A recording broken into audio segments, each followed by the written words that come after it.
성경 말씀 봅시다. 열왕기 하 6장. 열왕기 하 6장 24절부터 마지막 절까지 교독하겠습니다. 24절에 이후에 아람 왕 벤하닷이 그 온 군대를 모아 올라와서 사마리아를 에워싸니 아람 사람이 사마리아를 에워싸므로 승중이 크게 들었소. 나귀머리 하루에 은 80세겔이요 아프테 사품이 일가에 은 5세겔이라.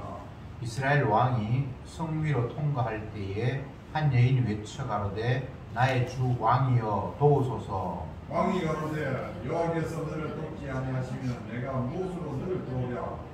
가장마당으로 말미암아 하겠느냐 혹은 털로 말미암아 하겠느냐.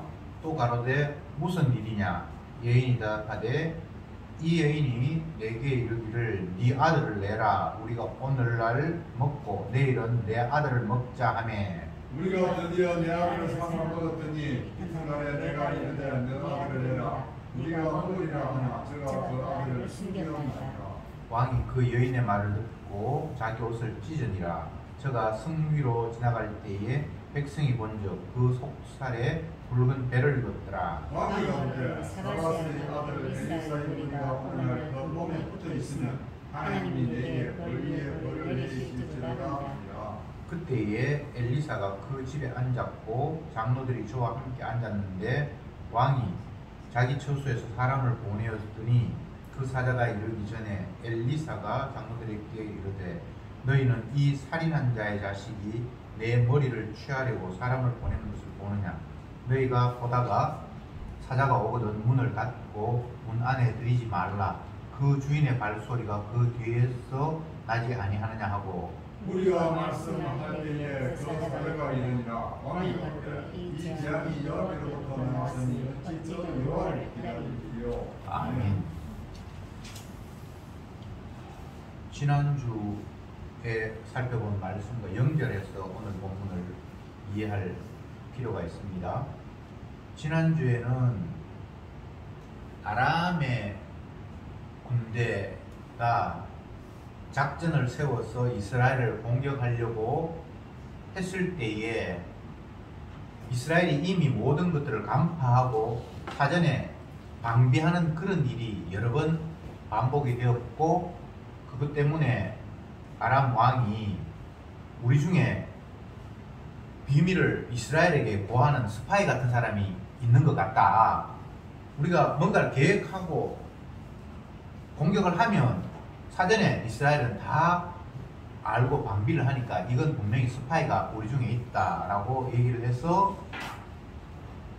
그 스파이를 찾아내려고 할 때에 그 아람의 신하가 스파이가 있는 것이 아니라 이스라엘에는 하나님의 선지자가 있는데 그 사람은 왕이 침실에서 하는 이야기도 다 알아듣는 그런 것 같습니다. 그러니까 그러면 선지자를 잡아와라. 그렇게 해서 군대를 보냈는데 선지자가 아람 군대의 눈을 어둡게 해서 사마리아로 데려가서 그들을 눈을 뜨게 하고, 그리고는 이스라엘 백성들을 포위하려고 하는 그들을 이스라엘 왕이 그냥 두면 안 되잖아요. 그래서 선지자에게 이들을 다 쳐서 죽일까요? 라고 선지자에게 물으니까 아닙니다. 그냥 먹을 거 먹여서 그냥 자기 주인에게 돌려보내십시오 라고 해서 그냥 다 돌려보냈습니다.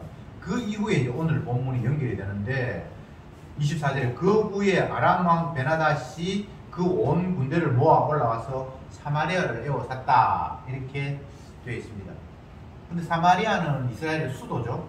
에워쌌는데 포위가 조금 오래 진행이 되니까 성 안에 있는 사람들이 갇혀서 물자가 공급이 되지 않으니까 엄청나게 물가가 오르고 막 살기가 정말 심각한 상황이 되어서 심지어는 어린 아이를 가진 엄마가 자기 아이를 삶아 먹고 내일은 너희 아이를 삶아 먹자는 상황이 올 만큼 극심한 그 기갈 현상이, 먹을 것이 없는 그런 현상이 일어났습니다. 그래서 왕이 이제 그 사실을 알고는 옷을 찢고 화를 내면서 하는 이야기가, 내가 선지자를 그냥 살려두면 내가 하나님의 종이 아니다. 반드시 그의 목을 치겠다라고 화를 내는 장면이 나타납니다. 우리가 이 본문을 보면서 생각해야 할 것이 우리는 너무 쉽게 하나님의 편에 쓰고 선지자의 편에서 모든 것들을 이해하려고 하는데 그렇게 하면 안 될 것 같아요. 그냥 왕의 편의 입장에서 써보고 또 일반 백성들 입장에서 한번 써보자고요. 아람 군대들이 쳐들어와서 그들의 눈을 어둡게 하고 어느 지역 사마리아로 이끌었고 거기에서 다시 눈을 뜨게 하고 이런 상태가 되었을 때에 왕은 당연히 적군이 우리를 쳐들어왔으니까 죽입시다 라고 했는데 선지자가 죽이지 말라고 했잖아요. 만약 그들을 다 죽였으면 오늘날 아람 군대가 다시 이스라엘을 포위하는 일이 없었을 것 아닙니까? 그러니까 선지자가 그때 죽일 수 있는 적군들을 죽이지 말고 돌려보내라고 했고 그것 때문에 후일에 다시 이스라엘 백성들이 굶어 죽을 지경이 되었으면 선지자의 그 행동들이 잘못됐기 때문에 선지자를 원망하는 게 이상하지 않잖아요. 그런데 선지자는 하는 이야기가 왕이 자기를 죽이려고 한다는 사실을 알고는 그 살인자의 아들이 나를 죽이려고 한다 하면서 그 당시 왕이 여호람이었는데 살인자의 자식이라고 아주 저주하는 이야기를 했습니다. 살인자의 자식은 맞아요. 아합과 이세벨의 아들이 여호람이거든요. 그러니까 그 아합의 부인 이세벨이 여호와의 선지자들을 다 잡아 죽였고 또 나봇을 잡아 죽이고 했으니까 그들은 살인자가 맞습니다. 근데 그 살인자의 아들 여호람을 너희 엄마 아빠가 살인자들이만 너마저도 그 피를 이어받아 사람 죽이려고 하네? 라고 선지자가 그를 저주하는 이야기가 오늘 본문에 실려 있습니다. 여기서 우리 생각해 봅시다. 선지자가 한 편에 서 있고 나머지 이제 반대편에 아람 왕 뭐 군대도 있고 그 다음 이스라엘 백성을 포함한 왕이 다 여기 있습니다. 왕, 백성. 이 사람들은 아람 왕은 이스라엘을 침략했으니까 아람과 이스라엘이 대적인 것은 사실인데 언약도 만져보면 이게 다 한통속이에요. 까막눈이고 복음 모르고 언약을 알지 못하는 분명히 세상적인 만져보면 아람 왕이 이스라엘을 침략했으니까 아람과 이스라엘이 반대편의 입장인데 언약을 만지면서 이게 다 한통속이에요. 복음 모르는 사람. 이 선지자는 언약을 아는 사람. 언약을 아는 사람과 언약을 모르는 이방 나라와 이방 나라가 침략한 이스라엘이 전부 다 한통속이라는 이야기를 오늘 하고 있습니다.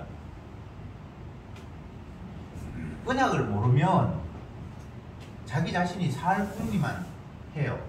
하나님의 뜻에 대해서 관심이 없어요. 아람 왕이 호시탐탐 주변에 있는 이스라엘을 침략을 합니다. 지난주에도 침략을 하다가 실패했고 이번에 또 침략을 합니다.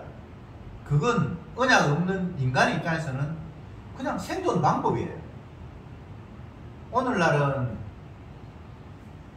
나라가 조금 이제 안정이 되어서 쉽게 남을 무기로 침략하는 것 말고 다른 방법으로 침략을 하죠. 경제적인 침략을 한다든지 기술을 가지고 상대를 억압한다든지 모양만 바뀌었지 항상 힘 있는 자가 힘 약한 자를 억압해서 그들의 것을 약탈하고 빼앗고 하는 모습은 고대나 현대나 하나도 다르지 않습니다.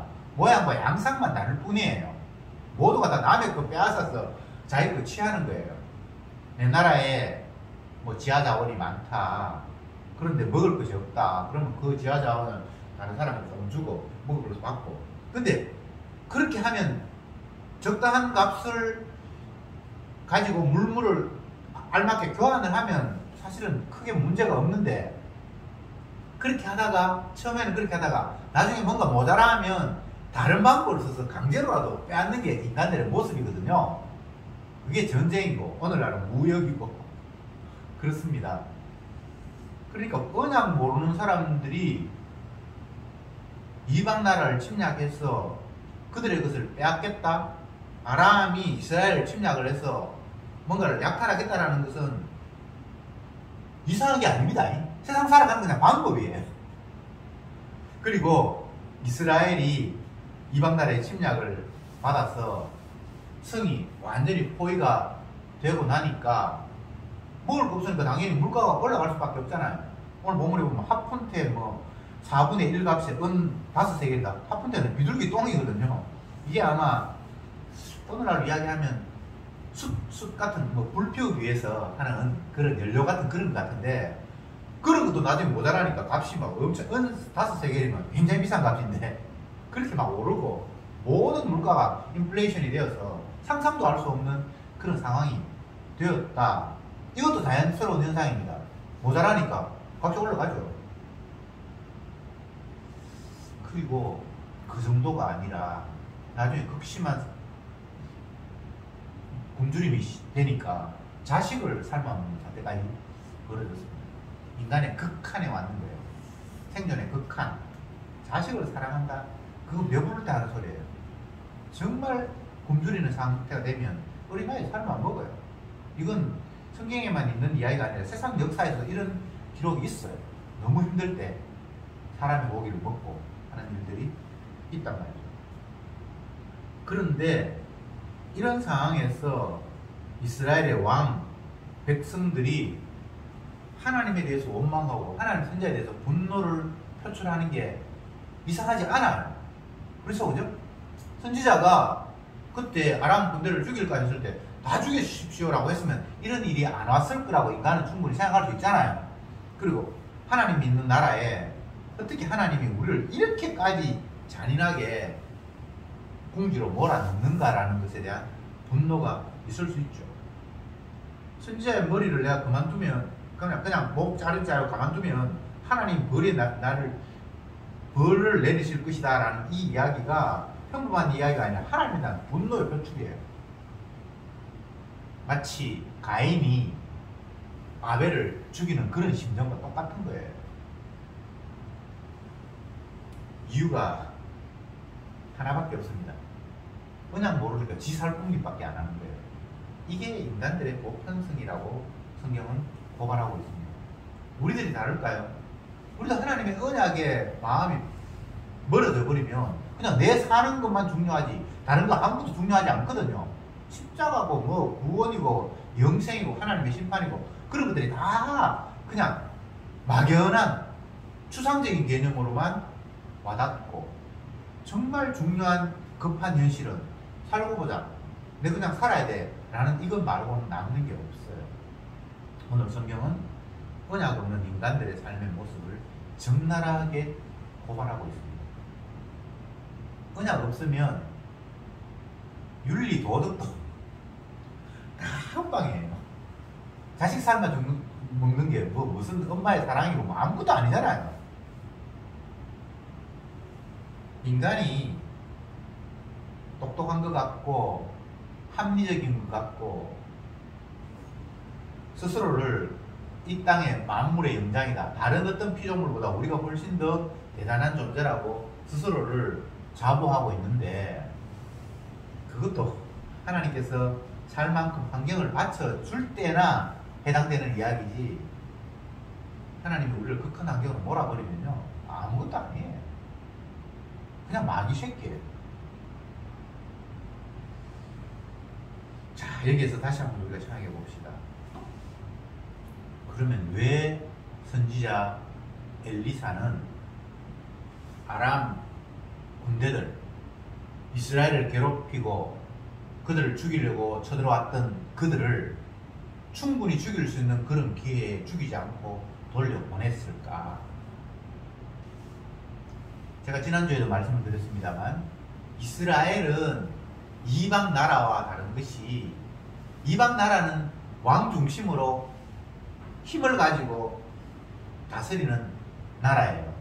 근데 이스라엘은 제사장 나라라고 제가 말씀을 드렸잖아요. 제사장 나라는 힘으로 누구를 죽이고 할 필요가 없어요. 그냥 어린 양의 희생 때문에 그 희생을 근거로 해서 영생하고 생명을 유지하는 그런 나라예요. 그러니까 세상 나라처럼 할 이유가 없어요. 그게 선지자가 적군을 돌려보낸 이유입니다. 우리는 힘으로 누구를 제압하면서 사는 백성들이 아니야. 어린 양의 희생으로 재물이 죽음으로 말미암아 살 수 있는 나라야. 그러니까 적들이 뭐 있든 없든 그건 우리의 생존과는 아무 상관이 없어.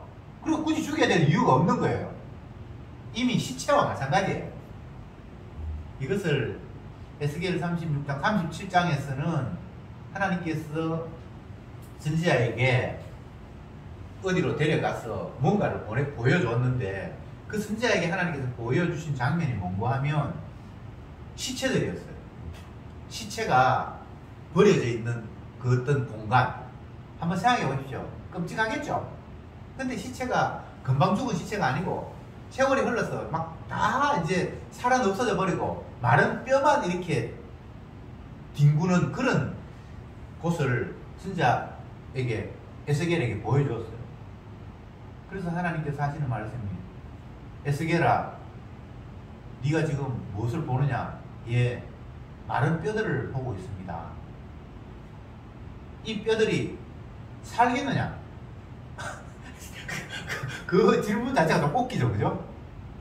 금방 죽어서 살이 있는 것도 아니고 살은 다 이게 없어져 버리고 뼈만 남아있는 그 해골들만 뒹굴고 있는 그곳에 하나님께서 선지자를 데려가서 이 뼈들이 능히 살겠느냐라고 물으니까 이건 인간적으로 말이 안 되는 이야기잖아요. 근데 주님께서 살아나라라고 명령을 하시니까 뼈들이 이리저리 막 연결해가지고 붙고, 우리가 그 미래 영화 같은 걸 보면 그런 거 나오잖아요. 팔도 다리도 다 흩어져 있는데 그게 뚝뚝해가지고 붙고 그게 살이 붙고 나중에는 살아나서 큰 군대가 되었다라고 주님께서 말씀하셨잖아요. 그게 사실 이스라엘의 모습이라는 거예요. 이스라엘은 마른 뼈와 같이 죽은 시체와 똑같은 존재인데 하나님께서 그들에게 생명을 주시니까 그 죽은 자가 살아나는 거예요. 이것은 창세기 1장에서 인간을 처음 만들 때 모습과 똑같아요. 하나님이 흙으로 사람의 모양을 빚어놓고는 그에게 생기를 불어넣으니까 산 사람이 생명이 되었잖아요. 자, 이걸 이제 거꾸로 생각해 봅시다. 우리가 볼 때는 다 적군이고 이스라엘이고 살아서 막 움직이는 것 같은데 주님이 영적으로 바라보니까 에스겔의 마른 뼈 같은 큰 시체 같은 자고 죽은 자예요. 죽은 자들이 저들끼리 빼앗고 이기고 싸우고 하는 것 자체가 주님 보실 때는 아무 의미가 없는 거예요. 언약이 빠진 세상은 아무것도 아닙니다. 주님의 약속이 제외된 세상은 정말 마른 뼈 같은 거 아무것도, 그냥 살아있어도 그건 시체예요. 살았다 하는 이름은 있으나 실상은 죽은 자로다. 성경에 그런 표현이 있잖아요. 영적인 안목으로 볼 때 언약이 빠져버리면 움직이고 말하고 힘이 있어서 상대를 억압하고 빼앗고 또 반대로 상대에게 억압당해서 먹을 것이 없고 언약 없는 상태에서는 그 모습이 그 모습이고 다 똑같은 시체예요. 지금 제가 무슨 이야기를 드리는가 하면 선지자 엘리사는 언약의 편에 서 있고 하나님의 편에 서 있잖아요. 그런데 아람 군대와 이스라엘 이쪽 세상 나라는 다 언약이 지금 없는 상태잖아요. 죽은 상태잖아요. 근데 죽은 상태에서 세상을 바라보고 죽은 상태에서 선지자를 바라보니까 선지자가 하는 일이 너무나 잘못되어 있고 그때 잘 행동했으면 우리가 지금 어려운 일을 안 당해도 되고 죽음을 안 맞이해도 됐겠다라는 것이 인간의 생각이고 선지자의 관점에 그게 정말 웃기는 거예요. 여전히 죽어있는 거예요. 계속해서 정말 답답한 거예요. 바꾸어 이야기해 보겠습니다. 사람들은 삶과 죽음을 먹을 것, 이 세상에 있는 것과 연관을 짓습니다. 적들이 안 쳐들어왔으면 뭐 농사 짓고 포도주 뭐 좀 마시고 아무 문제 없이 살아요. 근데 적들이 쳐들어와서 포위를 해버리고 꼼짝 못하게 하니까 죽을 지경이 됐다는 거예요. 선지자는 그렇게 보지 않죠. 너희가 먹을 때도 언약을 몰랐기 때문에 이미 죽어있고 지금 저기 포위가 되는 것만이 죽음의 상황이 아니라 예전부터 너희들은 죽어있는 그런 상태다 라고 말하고 싶었던 거예요. 바꿔 이야기해 봅시다. 아람이 침략을 해서 죽을 지경인 겁니까? 선지자는 그렇게 보지 않죠. 너희들이 언약이 마음속에 없기 때문에 이미 죽었다. 그 사실을 확인시켜주고 보여주는 일을 위해서 아람은 침략해야 했었고, 그리고 그들은 먹을 것이 없는 아들을 삶아 먹어야 하는 극한 환경이 만들어진 거예요. 그런데 이걸 이런 식으로 보지 않죠. 그러니까 그때 우리가 아람 군대를 죽였으면 이런 일을 당하지 않았지라는 이 생각밖에 없는 거예요. 제가 지난주에도 그런 말씀을 드렸던 기억이 나는데, 사람이 죽는 것은 그냥 하나님께서 때가 되어서 그를 데려가시는 거예요. 그런데 인간들은 그렇게 생각하지 않았죠. 돈이 없어서 죽었다. 다른 사람들은 돈이 많아서 뭐 수술도 하고 치료도 하고 하는데, 우리는 돈이 없어서 그거 못 해가지고 일찍 죽었다는 거예요. 인간의 생각은 하나님이 하셨다는 것보다는 환경 때문에 이렇게 됐다라고 생각하는 것밖에 없는 거예요. 근데 정말 그렇나요? 성경은 계속해서 우리에게 네가 생각하는 거 그거 아니야. 그건 언약이 제외된 사고방식이야. 언약적인 관점에서 보면 네가 생각하는 것이 얼마나 잘못되는가를 깨달을 수 있어 라는 식으로 계속해서 성경은 우리에게 환경을 바꾸어 가시는 거예요. 암 걸려서 일찍 죽었다, 교통사고로 뭐 일찍 죽었다, 뭐 오만 이야기를 다 하는데 그냥 때가 되어서 죽은 거예요. 주님 불러가셔서. 암 걸린다고 해서 일찍 죽는 게 아닙니다. 교통사고 난다고 해서 일찍 죽는 게 아니에요. 교통사고 나도 하나님이 아직 때가 안 되면 그 부서진 몸으로 아주 오래 살아요. 제가 현재 살고 있는 곳에 이사 간 지 약 10년 됐는데, 바로 우리 옆집에 사는 그 아파트에 사시는 그분이 저보다는 나이가 한 뭐 두세 살 많은 분인데, 어디에서 낙상을 해가지고 걸음도 제대로 못 걷고 하는 그런 환자가 있어요. 근데 지금도 계속해서 그 상태로, 나는 일찍 돌아가실 줄 알았는데 계속해서 그렇게 살고 있어요. 사람이 죽고 사는 게 외부적인 환경으로만 우리는 자꾸 보이잖아요. 근데 하나님이 그 환경을 조성하셔서 되는 거지. 그러니까 언약 때문에 되는 거지. 어떤 외부 조건이, 언약을 제외한 외부 조건이라고 우리는 자꾸 생각한다 이 말입니다. 지금 이스라엘 백성들이 굶어 죽게 된 상황이 아람 군대 그때 쳐들어왔을 때 죽일 부수면 이런 일이 없을 텐데 이렇게 생각한단 말입니다. 그게 아닌데, 아람 군대가 지금 쳐들어왔다고 중요한 게 아니고 이스라엘 백성들은 지금 언약을 무시하며 살아가는 게 이게 지금 이미 죽은 거예요. 굶을 먹을 게 없어서 죽는 게 아니고 언약이 없어서 이미 이들은 죽어 있다니까. 이런 생각을 왜 우리는 못할까요? 말은 예수 믿는다 그러고 하나님의 말씀이 살아있다고 이야기하지만 실질적으로는 그 말씀은 그냥 뒷전이고 내 몸이 우선이 되어서 먹어야만 사는 것으로 우리는 생각하고 있어요. 선악적인 안목이죠. 잘못된 안목이죠. 어떤 경우에도 주님은 자기 언약을 들이밀면서 봐, 내가 약속한 대로, 내가 말한 대로 지금 되어가고 있잖아 라고 계속해서 우리에게 밀어붙이는 겁니다. 이게 우리가 살아가는 세상 환경이에요. 우리가 이해하는 환경은 내가 살기 좋은 환경이 되었으면 좋겠다. 그리고 내가 노력하고 땀 흘려서 나의 생존에 유리한 환경을 내가 조성하겠다라는 게 인간의 생각이고 몸짓이고 삶의 모습이잖아요. 근데 주님은 우리 살기 좋은 환경을 만드는 것이 아니라 자기 자신이 주라는 사실, 그리고 자기가 던진 말이 이게 빈말이 아니라 살아있어서 지금도 이 말대로 움직여 간다는 것을 보여주기 위한 환경으로 모든 것들을 밀어붙이고 있는 거예요. 언약의 환경 말고 다른 환경이 없어요. 그러니까 언약을 믿는 사람들은 모든 환경 속에서 주님의 약속이 살아있음을 발견하기 때문에 찬송이 되고 감사가 되고 경배가 될 수 있는 거예요.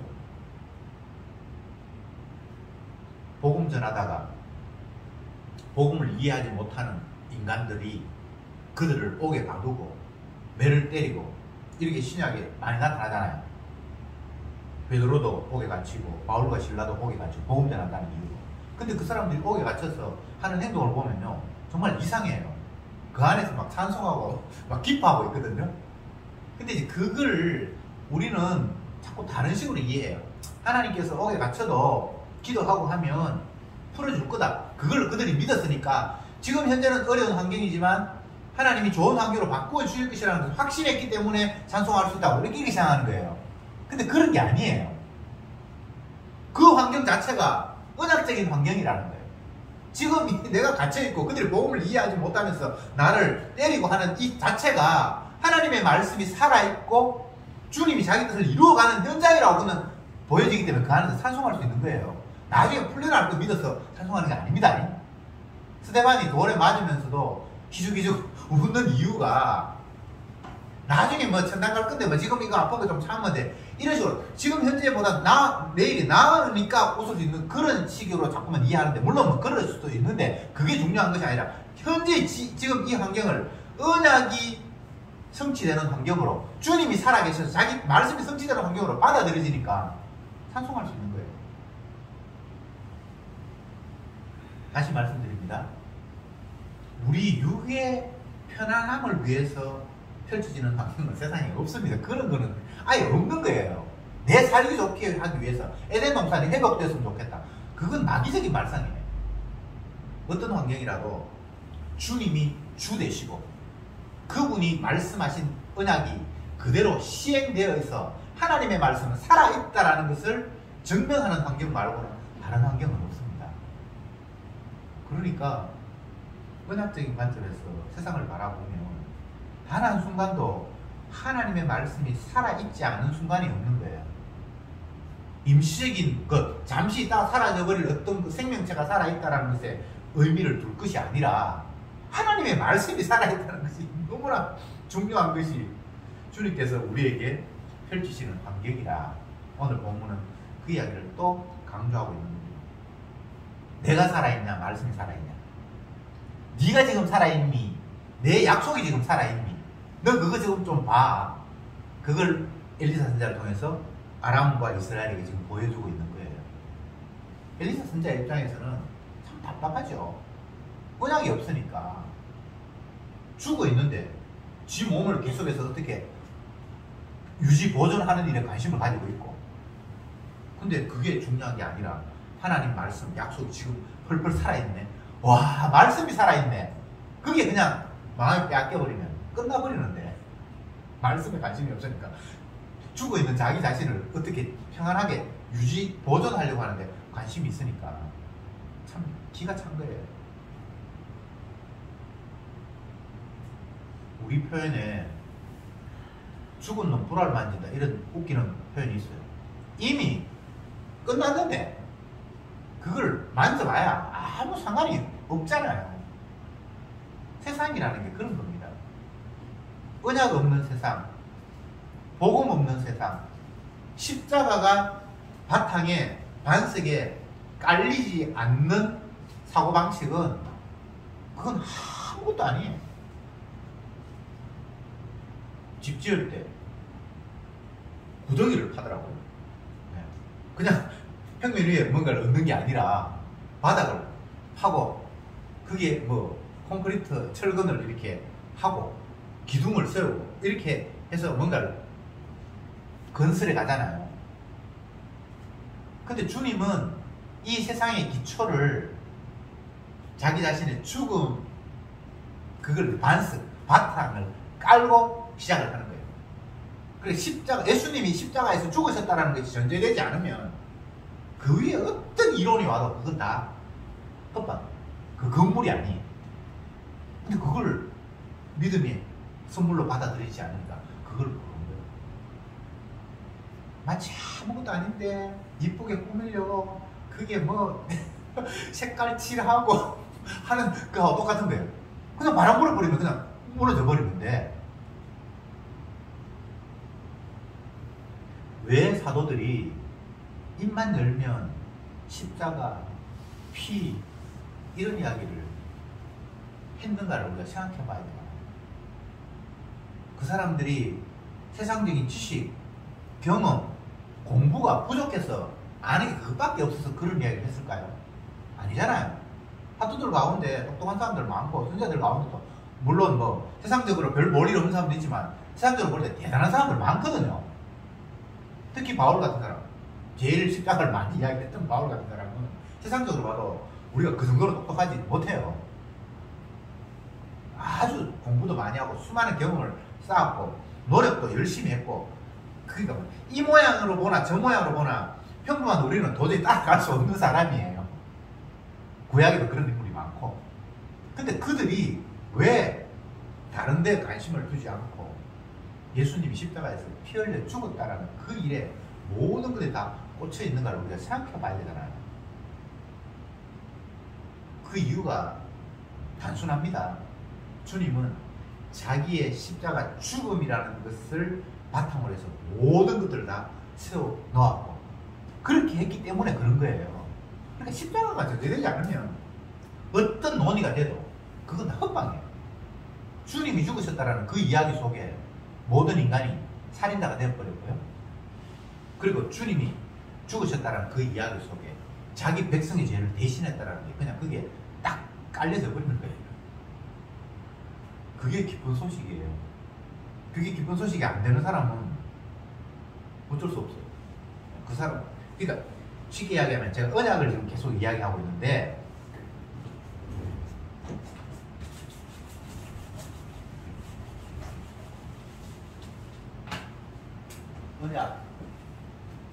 언약은 이제 궁극적으로 오면 십자가입니다. 예수님 십자가 죽었다는 겁니다.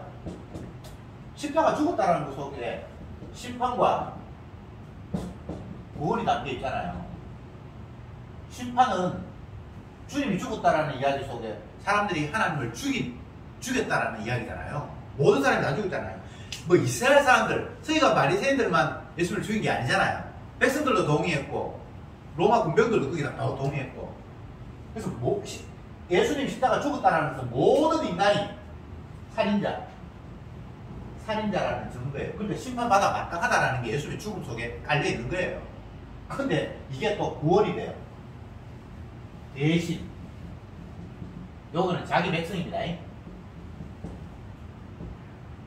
자기 백성을 위해서는 내가 대신 저주받은 죽음이다. 그러니까 백성들에게는 그 저주받을 죽음을 면제시켜주는 그런 상황이 주님의 십자가 안에 담겨 있는 거예요.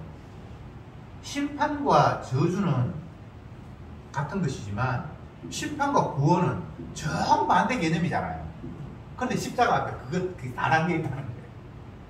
그러니까 이게 깨달아진 사람에게는 십자가 이야기하면서 감사하고 또 자기가 죄인 됐음을 고백하고 막 이런 모습이 그 안에 다 담겨 있어요. 그런데 십자가의 의미를 알지 못하는 사람은 기분 나빠.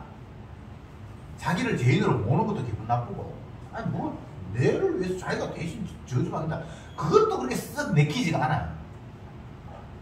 선악적인 인간들은 십자가를 이야기 들으면 뭔가가 끓이끼는 거예요. 뭐 죽음을 이야기하고 자꾸 이런 거는 별로 그렇게 좋지 않아요. 그래서 무엇을 원하는고 하면, 당신은 신이니까 능력도 많고 힘이 많으니까 나에게 힘을 좀 주시면, 능력을 좀 주시면 내가 그 당신으로부터 받은 능력을 가지고 내가 뭔가를 이루어 보겠다라는 이 생각을 갖는 거예요. 이게 율법을 지키려고 하는 생각이고, 말씀에 순종해서 내가 바르게 해보겠다는 생각이고, 자기 의를 쌓아서 하늘에서 상급 받겠다라는 선악적인 구도, 십자가 복음으로 주어지는 사고방식이 아니라 율법을 지켜서 내가 하나님 앞에 천국 당당하게 가보겠다라는 이런 생각을 가질 수밖에 없는 거예요. 이게 인간의 종교죠. 예외 없이 모든 인간은 선악과를 다 먹는 이런 구도를 다 가지고 있습니다. 내가 열심히 했어요. 수고하고 땀 흘렸어요. 그러면 그에 대한 반대급부를 반드시 기대하게 되어 있습니다. 내가 노력을 안 했으면 기대할 게 없잖아요. 근데 열심히 죽도록 충성을 했어. 그러면 반드시 그 사람은 기대를 해요. 자기 노력에 대해서. 선악과 따먹은 인간은 모두가 다 그렇습니다. 뭐 예수를 믿든 안 믿든 선악과 따먹었으니까 다 그런 구도예요. 그러니까 하나님이 율법을 말씀하시면 모든 인간은 그에 대해서 내가 지켜서 복 받겠다라는, 내가 열심히 노력해서 하나님부터 인정받겠다는 생각이 1차적으로 다 모두에게 들 수밖에 없어요. 그런 마음이 안 드는 인간이 없어요. 그런데 그런 마음이 드는 선악과를 따먹은 우리들에게 하나님은 그것 외에, 이걸 로마서에서는 율법 외에 한 의 이렇게 이야기하고 있어요. 율법은 있어요. 율법은. 근데 그것만 있는 인간이 있고 율법 외에 한 의가 들어온 인간이 있어요.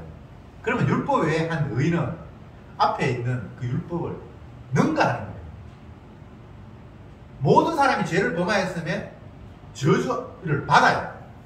그런데 그 저주를 하나님의 아들이 십자가에서 대신했다라는, 그래서 거기에서 새롭게 의가 발생한다는 그런 약속이 성도에게는 믿음으로, 선물로 주어지는 거예요.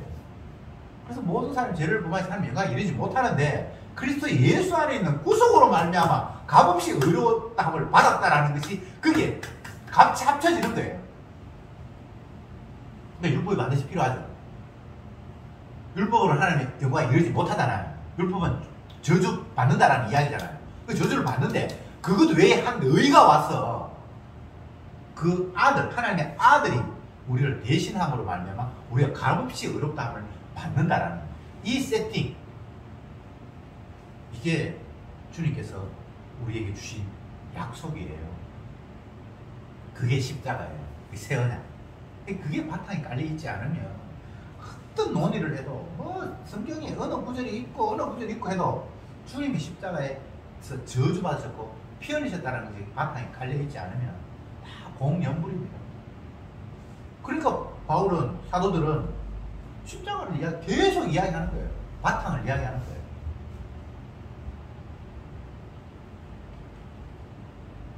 이제 이 이야기를 하고 마치겠습니다.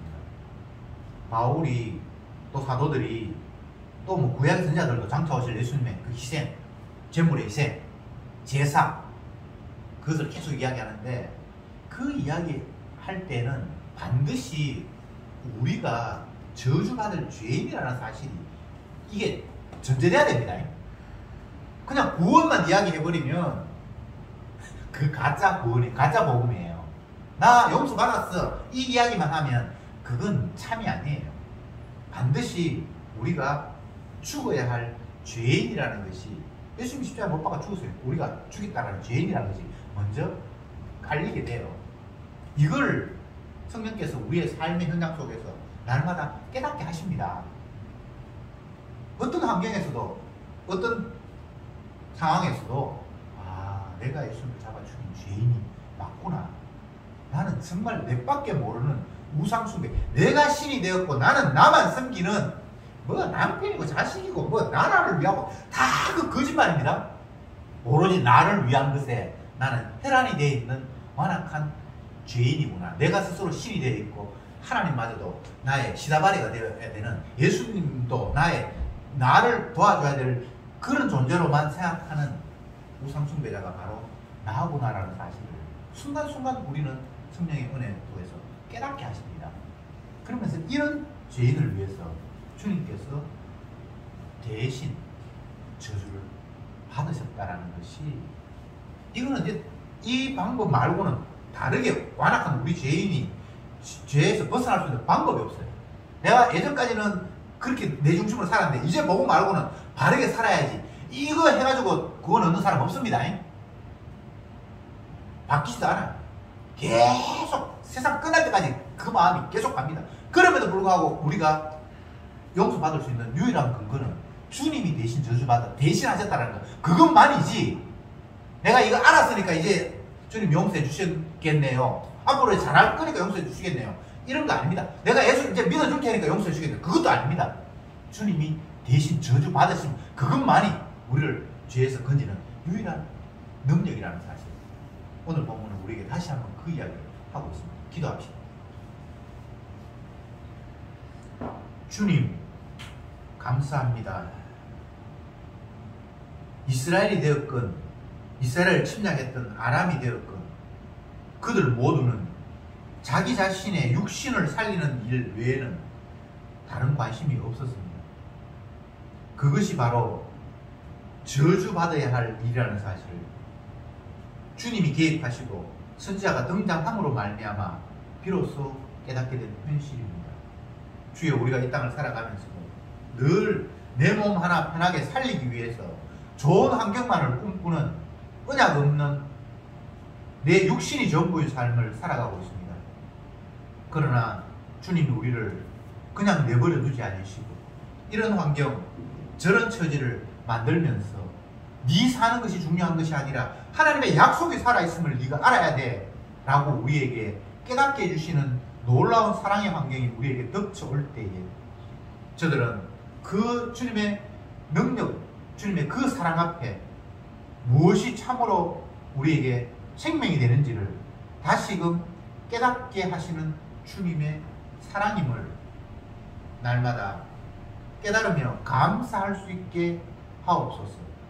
내 육신이 지탱되고 유지되어서 생명을 얻는 것이 아니라 주님의 대신 죽으심 속에 우리의 생명이 있다는 사실을 순간순간 깨닫도록, 그리고 찬송할 수 있도록 그 주님의 십자가만 의지할 수 있도록 주여 저들을 이끌어 주옵소서. 예수님의 이름으로 기도드리옵나이다. 아멘.